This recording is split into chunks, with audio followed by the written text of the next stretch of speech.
5 ghosts caught on tape. Doppelganger.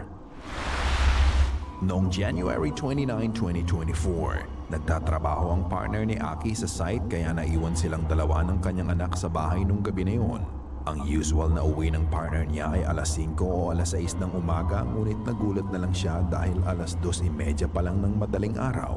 Bigla na lang bumukas ang pinto sa kwarto nila at ang mga sumunod na nangyari ay talagang nagbigay kilabot sa kanya.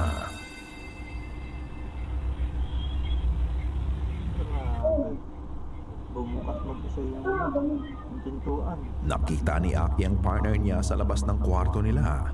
Nakatitig lang ito sa kanya. Tinawag pa niya ang partner niya ngunit hindi siya sinagot nito. Matapos noon ay nakita niyang bumaba ang partner niya sa hagdan kaya sumunod siya. Sinara pa nga niya ang pinto pero binuksan niya muli dahil matatakot ang bata.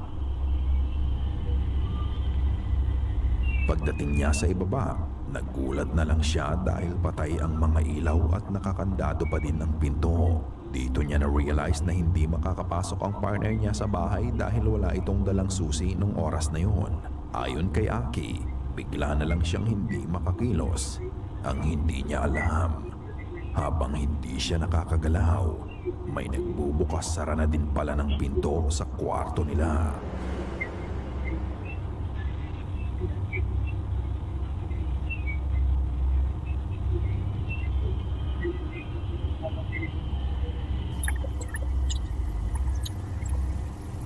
Matapos ang ilang sandali, dito pa lang siya nakagalaw at nagmamadali siyang tumakbo sa kwarto. Hindi pa din siya makapaniwala sa nangyari.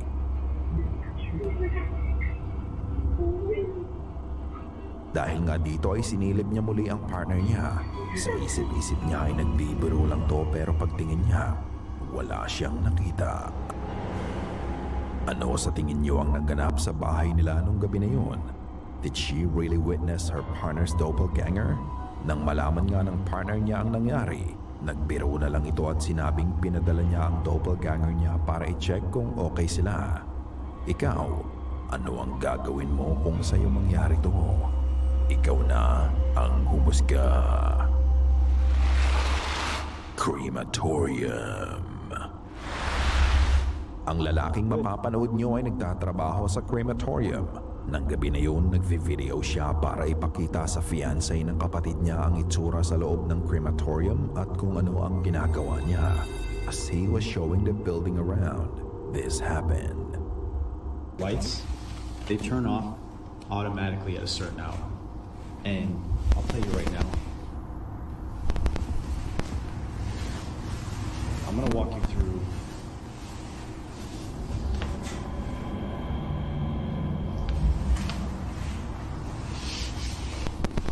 I have a friend that works that he would see and hear things coming from these furnaces when they're burning the bodies. So when I'm walking through here,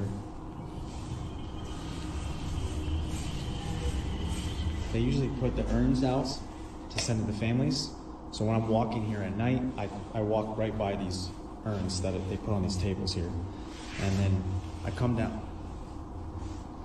freaking out. Maririnig mo ang faint tapping sound na nanggaling sa loob ng furnace. Dahil nga dito ay medyo natatakot na siya pero patuloy lang siya sa pagve-video. Hindi niya napansin na nagkakaroon na ng static audio ang camera niya. Is it a sign that something is about to happen? Nang ipakita niya ang body table, may naramdaman siya sa likod niya kaya napatutok ang camera niya doon. Pero wala naman siyang nakita. However, the strange events happening around him that night are about to get spookier. Ito ang sumunod na nangyari.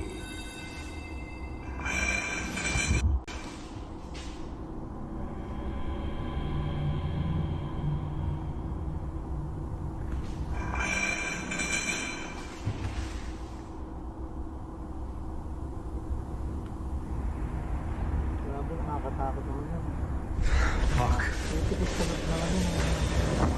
Lugahan ng abo.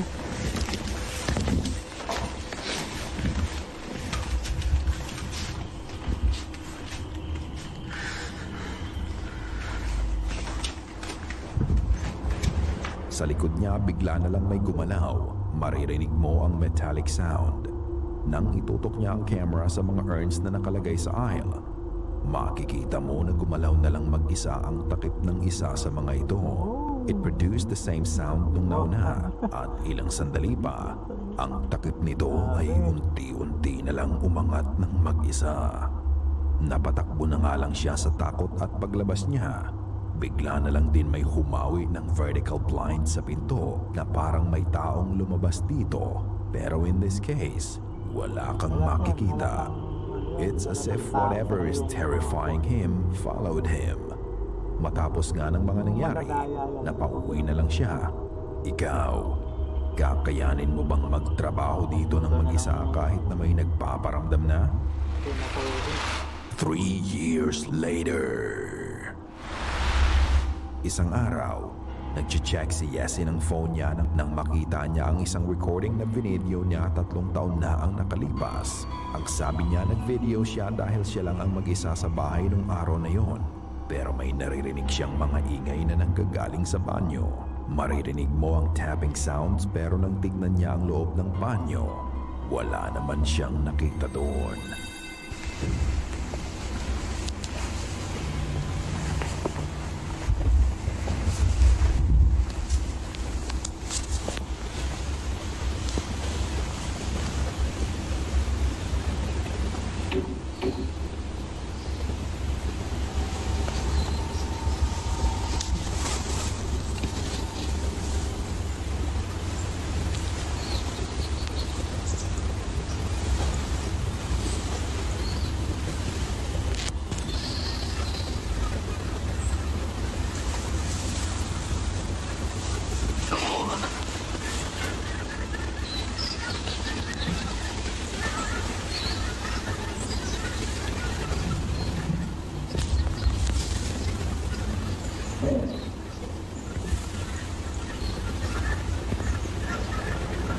Nagtataka na lang siya kung ano o sino ang may gawa ng ingay.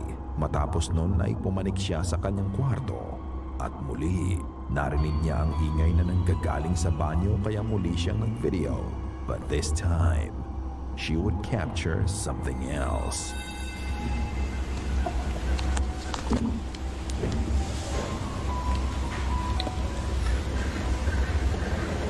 Nakita mo ba yun? Tingnan mabuti ang pagitan ng mga bars ng hagdan. Sa loob ng banyo, makikita mo ang paggalaw ng isang anino. Hindi niya nakita ang anino na ito 3 years ago, kaya laking gulat na lang niya nang i-review niya ang video. Hindi siya makapaniwala na meron pala siyang nakunang hindi niya maipaliwanag.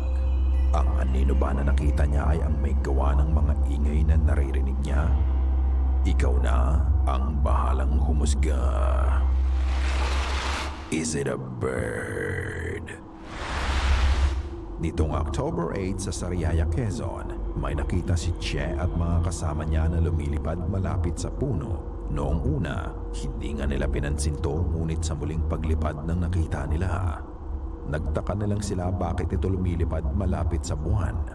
At napansin nila na mas malaki ito kumpara sa mga ordinaryong ibon. Dito na nga sila naghinala kaya inilabas nila ang kanyang camera at dito na siya nagsimulang mag-record. O ano yan, mami? Ano yan? Sabi ni Edric, ibon daw. Si Skibidi yan, pre. Post ko sa TikTok tayo. Maraming ano doon. Ay, nalipad-lipad din. Pero hindi naman siya ganun kalapit sa buwan. Kanina nga, eh. Nakatabi ng buwan, eh. Kupal pa pala, eh. Yan na. O ano yan? Ibon ba yan? Oo, nga siyang ibon, eh. Hindi siya ibon. Hindi siya ibon siya. Walang ibon na nalipad sa gabi. Eh, ano yan? Dinosaur. Ay. Para siyang kakaiba, ano? Oh, ba't wala na dun? Ayan. Ayun, nabababa ulit. sobrang, ano, ay, dito siya. Pabalik-balik siya sa buwan, pre. I mean, dun sa mismo ulam, wala na. Pabalik-balik siya sa buwan. Tingin mo. Ang sabi niya, ang video ay naka-full zoom in na at sa ere, makikita mo ang isang itim na figura na parang ibon.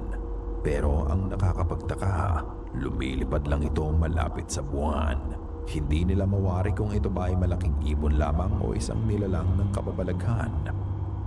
Ang sabi sa mga comment, ito daw ay manananggal pero ang sabi naman ng iba, ito ay saranggola lamang.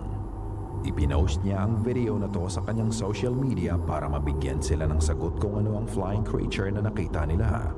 Ka-goosebumps, tatanungin kita, ano sa tingin mo ang nakita nila nung gabi na yun? Naniniwala ka bang manananggal to o saranggola lang na naiwan lang na lumilipad sa gabi? Ikaw na ang humusga.